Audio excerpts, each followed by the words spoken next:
Olá, boa noite para você. 10 pessoas ligadas a uma quadrilha de tráfico de drogas foram presas pela polícia de São Paulo. O grupo também fazia lavagem de dinheiro em clínicas médicas, as mesmas que atendiam criminosos feridos em confrontos com a polícia. A mansão à beira da represa, com piscina, quadra e decoração de luxo, é só uma das casas de alto padrão que o líder da quadrilha mantém neste condomínio de Arujá, na Grande São Paulo. Ele tem uma fortaleza no condomínio, cerca de 20 casas no condomínio e tinha determinação para a segurança do condomínio. Chegando viatura policial, avisa o fulano de tal, chamado de chefão. Mais de 300 policiais civis participaram da operação contra a quadrilha de Anderson Lacerda, acusado de tráfico de drogas e armas, além de roubo a bancos e lavagem de dinheiro. Nos endereços ligados à facção, em 12 cidades do estado, foram apreendidos carros de luxo, uma moto aquática, armas e munição. Anderson conseguiu fugir.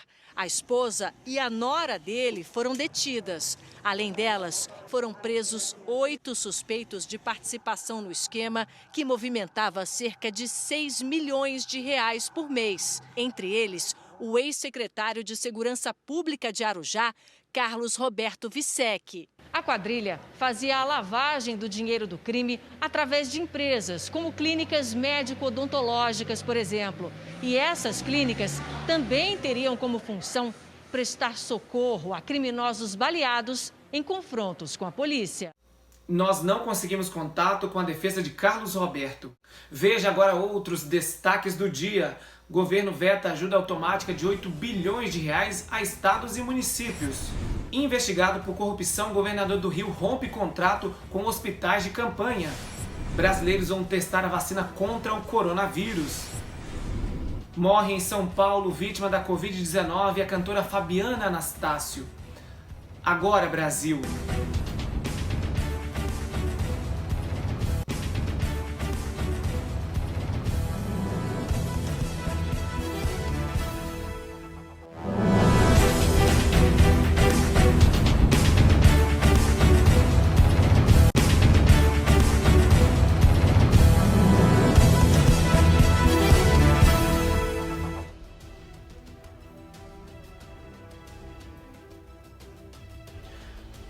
Dois jovens estão presos há 3 dias em São Paulo, acusados de roubar o carro de um motorista de aplicativo. Eles negam. Uma câmera de segurança pode ser a prova fundamental para inocentá-los. O maior medo de Natália hoje é não ter o marido na hora do parto do primeiro filho. Eu tenho medo do meu filho nascer e ele não estiver presente. O marido, Maicon Fantin, de 23 anos, foi preso na porta de casa na noite de sábado, junto com o primo Maurício dos Santos, de 24 anos. A acusação é que os dois teriam cometido um assalto e levado o carro de um motorista de aplicativo. O carro foi abandonado pelos criminosos na rua onde Maicon mora, nesse bairro em Guarulhos, na Grande São Paulo. Minutos antes, eu tinha pedido para ele ir no mercado comprar as coisas para a gente levar no dia seguinte, e nós ia fazer um serviço de pintura numa chácara do meu pai. Depois de sair de casa por volta das 7h57 da noite do último sábado, Maicon ficou esperando pelo primo nesse carro estacionado do outro lado da rua. Maurício chegou 2 minutos depois e eles ficaram conversando aqui à espera de Natália. A viatura da polícia passou pela rua 3 vezes antes da abordagem, que aconteceu por volta das 8h20 da noite. Tudo registrado por uma câmera do circuito interno daquele mercadinho. O vídeo mostra às 7h29 da noite, quando os assaltantes abandonam o veículo roubado na mesma rua da casa de Maicon e saem andando tranquilamente pela rua com os pertences da vítima. Só mais tarde, quase meia hora depois, é que Maicon sai de casa no lado oposto ao do caminho dos bandidos e entra no carro. O primo chega instantes depois. Os dois foram presos depois que a vítima fez um reconhecimento no local, com fotos dos acusados. E ele tentou pegar o vídeo e mostrar para a vítima, ela não aceitou. Ela falou que era ele mesmo, falou, foi o neguinho ali, é certeza. Maicon e Maurício foram encaminhados ao centro de detenção provisória. Indignado porque o delegado não quis olhar o vídeo. Simples, era só ter olhado o vídeo, não quis, ele se negou a olhar. Eles estão sendo presos injusto, completamente certeza que estão sendo presos injusto, entendeu? A mãe de Maurício diz que antes de se encontrar com o primo, o filho estava em casa, ao lado dela. Eu falei assim para ele, você vai trabalhar? Ele falou, hoje não. Mas hoje eu vou ficar estudando um pouco, que ele estuda. O delegado que se envolveu numa briga com a namorada e levou 6 tiros deixou o hospital na Grande São Paulo. Única testemunha, ele conta que a modelo fez os disparos e se matou. Do hospital, o delegado foi direto para o apartamento dele. Ele está sob cuidado do pai, de um irmão e uma enfermeira. Paulo Bilinski ficou 13 dias internado, passou por 3 cirurgias e contraiu uma pneumonia. Chegou a ficar em coma induzido. Já fora de risco, foi fazer o tratamento em casa para evitar risco de contrair Covid-19. A advogada do delegado disse hoje que 3 das 6 balas que atingiram Paulo Bilinski ainda estão alojadas no corpo dele, porque não puderam ser retiradas com segurança durante as cirurgias. Por isso, o exame de balística, que determinaria se os tiros que atingiram Paulo e a namorada partiram de uma só arma, não pôde ser feito pela perícia. Os investigadores disseram que ainda não há data para o depoimento do delegado. A polícia quer esperar que ele se restabeleça primeiro. Na semana que vem, a família da modelo Priscila Delgado deve ser ouvida. Os laudos da perícia, da necrópsia e o exame residográfico, feito para saber se havia pólvora nas mãos do delegado, só devem ser concluídos em 2 meses. Durante meses, o homem foi enganado pela ex-namorada que apresentou um bebê como filho dele. Se sentindo o pai da criança, ele até pagou pensão, até descobrir que caiu em um golpe. Até pouco tempo, este rapaz acreditava que era pai de um menino, fruto de um relacionamento rápido, 2 anos atrás. Terminado o namoro, o casal nunca mais se viu, até que a mulher reapareceu dizendo que havia tido um filho dele. Ela me mandou uma foto da criança e começou a exigir o direito de pensão alimentícia e eu fui pagando essa pensão. Ele não só pagou a pensão de cerca de R$300 por mês, como visitou o bebê algumas vezes e até pediu um exame de DNA, mas a suposta mãe não concordou. Eu não vou fazer exame nenhum, entendeu? A desconfiança aumentou durante os preparativos para o aniversário de 1 ano do bebê. O rapaz e a ex-namorada têm uma conhecida em comum que foi convidada para a festa sem saber da atribuição da paternidade. E foi através dela que a situação se esclareceu. Por mensagem, ela disse que a festa, na verdade, seria para o sobrinho da ex-namorada do rapaz. Pedi para ver uma foto da criança, ela me mandou a foto e quando eu vi, era a mesma criança que apresentaram como meu filho. Mais tarde, amigos confirmaram que a ex-namorada nunca teve um filho. Que eu saiba, não tem filho não, entendeu? Nós falamos com a mulher, mas ela não quis dar explicações. Por que você fez isso com ele? Você aproveitou do fato dele querer ser pai, de ser um sonho dele?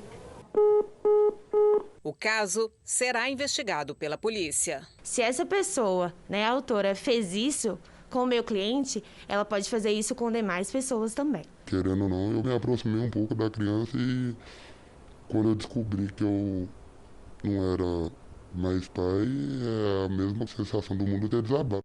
E agora olha só essa história, 92 condenados que estavam foragidos foram presos numa operação da Polícia Civil no sul do país. E eles só foram localizados porque deram entrada no auxílio emergencial do governo. Os criminosos eram condenados por roubo, tráfico de drogas e até homicídio. Depois que eles atualizaram os dados no sistema de solicitação do auxílio emergencial de R$600, os investigadores cruzaram as informações com os mandados de prisão em aberto. Eles estão sendo capturados na data de hoje por conta de crimes praticados no passado. Agora, se estão obtendo o benefício de forma regular ou não, poderá ensejar nova responsabilização criminal, caso tenham se valido de fraude para a obtenção desse valor. A partir de agora, a investigação entra em uma segunda fase. A polícia vai verificar se o pagamento do benefício foi regular ou não.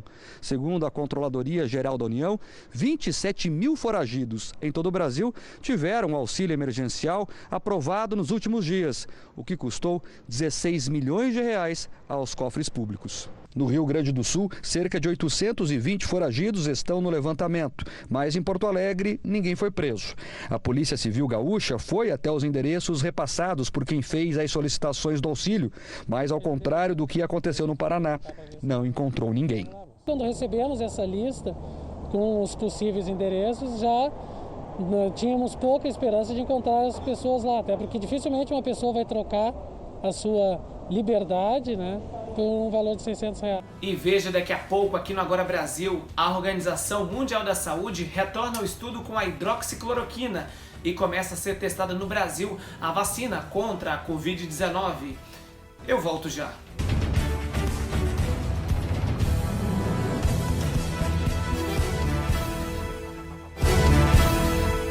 O novo coronavírus está aí para ser combatido por todos, sem medo. Além das recomendações para evitar o contágio, o rádio e a TV estão unidos na prestação de serviço de interesse público e no combate às notícias falsas. Lembre-se, desinformação mata. As armas para vencer essa batalha têm nome: informação e compromisso com os fatos. Faça a sua parte. Vamos juntos.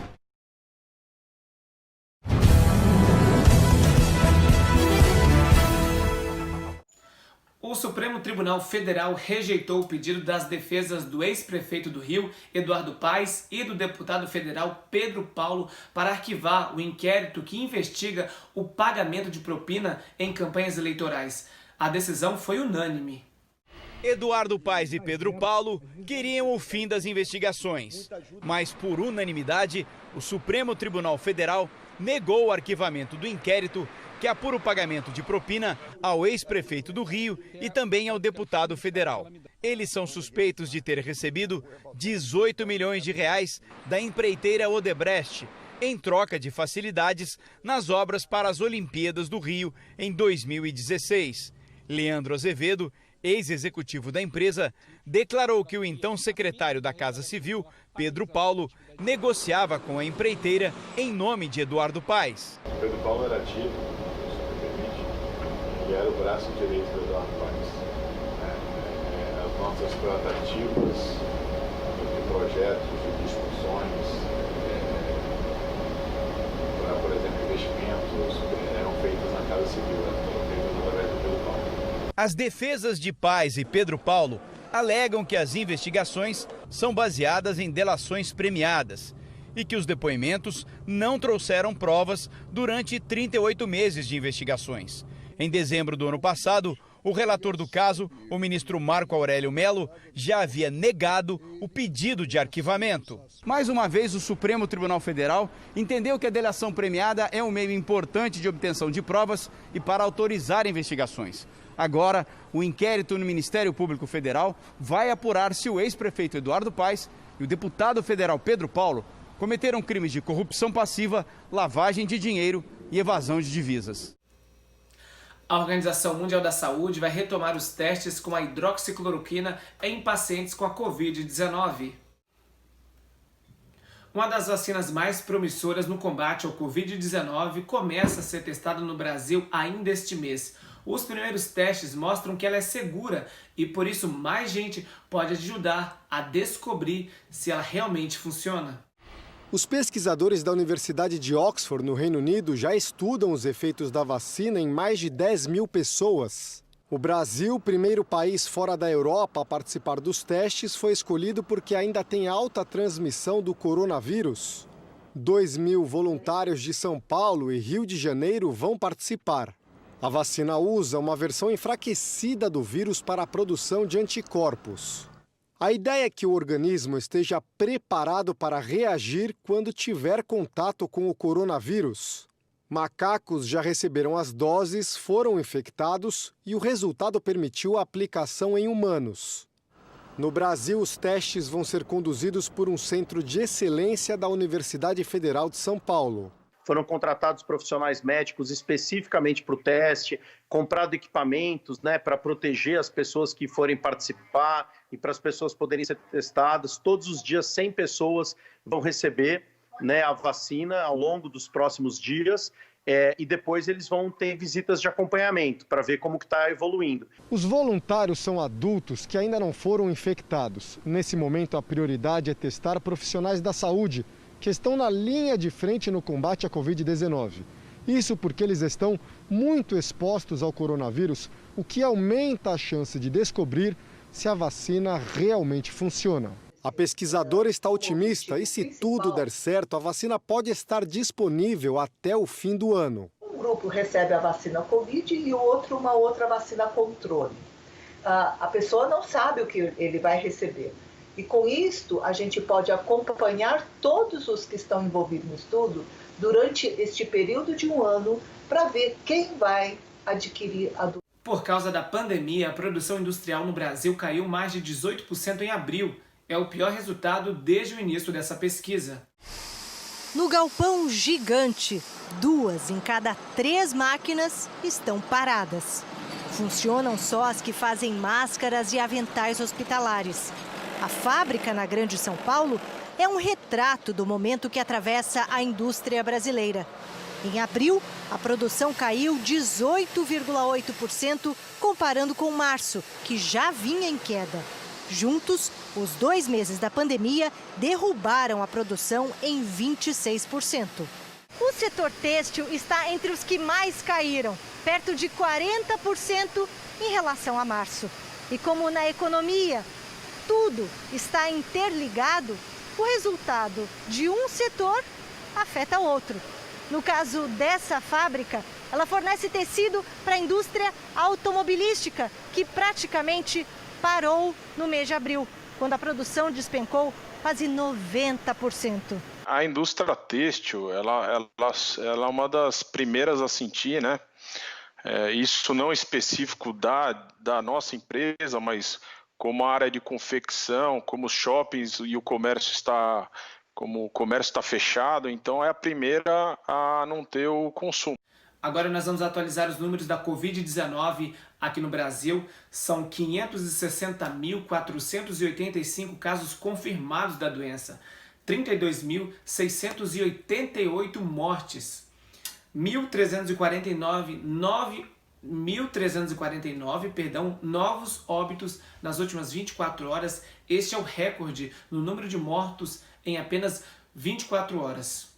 O ministro Alexandre de Moraes, do Supremo Tribunal Federal, autorizou o acesso dos advogados dos acusados no inquérito sigiloso que investiga ameaças a ministros do STF. As defesas do ministro da Educação, Abraham Weintraub, da deputada federal Carla Zambelli e de outros investigados poderão fazer cópias do processo em horário pré-agendado. O material será identificado para garantir o sigilo. Hoje, o blogueiro Marcelo Stachin compareceu à Polícia Federal e ficou em silêncio. Já Alan dos Santos, também blogueiro, não compareceu. No Rio de Janeiro, o deputado federal Daniel Silveira também não se apresentou à PF. Amanhã serão ouvidos a deputada Carla Zambelli e o comandante Winston Lima. Outros investigados, como a deputada Bia Kicis, afirmaram que não prestarão depoimento porque consideram o inquérito inconstitucional. Depois de um pedido da Procuradoria-Geral da República para suspender as investigações, os ministros do Supremo decidirão na próxima quarta-feira, em plenário, a continuidade do inquérito das fake news. Internamente, acredita-se que Moraes tenha pelo menos 7 votos para seguir com as apurações. Já no inquérito que investiga a suposta tentativa de interferência do presidente Bolsonaro na Polícia Federal, o relator do caso no Supremo, Celso de Mello, deve autorizar até sexta-feira a prorrogação por 30 dias, além do depoimento do presidente Bolsonaro, que deverá ser por escrito. E agora uma correção nos números da Covid-19 aqui no Brasil. Agora há pouco eu falei que era 560.485 casos. Mas são 590.485 casos. Pelo meu erro, eu peço desculpas. E veja a seguindo agora Brasil, o escândalo da saúde pública no Rio de Janeiro. Bispo da Igreja Católica será investigado por pedofilia. Agora Brasil volta já.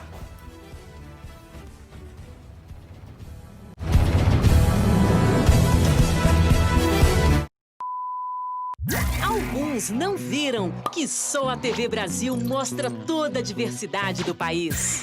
Alguns não ouviram que aqui tem a melhor programação de desenhos nacionais. Alguns não falaram que tudo isso faz a TV Brasil subir e ser uma das 10 emissoras mais vistas do país.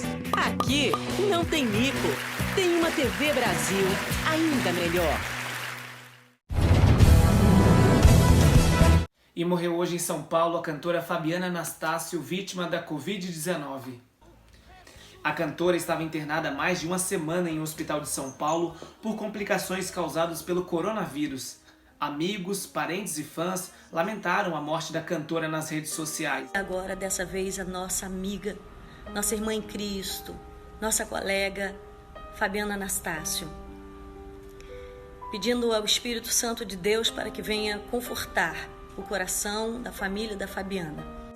Anderson Freire, Shirley Carvalhais e Damares homenagearam a cantora em seus perfis. Com a voz grave e um tom inconfundível, e no Congresso foram fazer um edito. Fabiana cantou vários sucessos. Ela que recentemente fez várias lives em seu canal no YouTube para compartilhar com os fãs durante o período da quarentena. Quem mandou você parar? Volte para o mar. Fabiana nasceu no dia 23 de fevereiro de 1975. Tinha 45 anos, foi uma cantora de música cristã brasileira contemporânea, conhecida pela música gospel. As músicas Sou Eu e Adorarei são uma das mais populares da cantora. O seu perfil conta com mais de 1 milhão de seguidores nas redes sociais.